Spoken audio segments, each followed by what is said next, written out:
sta chiudendo un anno negativo per Portogruaro. Ci colleghiamo con Rosario Padovano, con lui c'è Alfredo Silvestrini, presidente del locale Circolo della Libertà. Agevoliamo, grazie.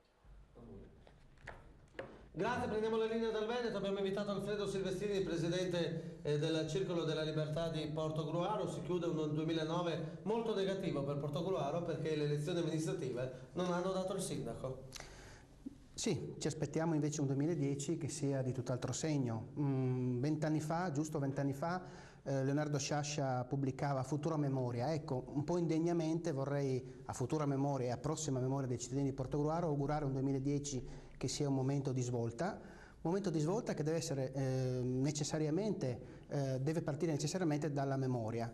Cosa intendo? Intendo che la compagine che ha guidato negli ultimi 25 anni Portogruaro, la compagine politica e le persone, non dimentichiamoci personaggi che sono consiglieri, amministratori da almeno 20-25 anni, sono gli stessi che hanno condotto Portogruaro fino ad ora.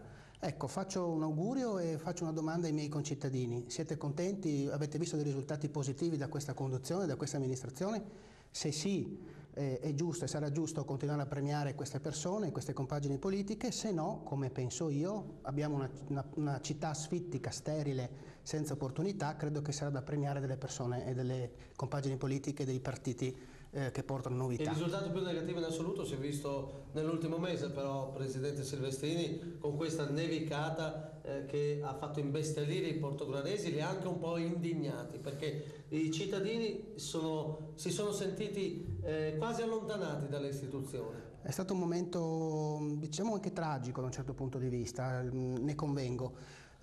Spero che i fatti e le cose che sono successe comunque presto si dimenticheranno, nel senso che ne verranno cose nuove, verranno programmi nuovi, nuove attenzioni verso questi accadimenti, piani più precisi e più puntuali, e forse anche l'intervento delle persone direttamente, appunto in prima persona e non in maniera distaccata verso il territorio. Bene, speriamo che questa disillusione a Portogruaro finisca. Certo. Ringraziamo il presidente Silvestrini, linea alla redazione centrale.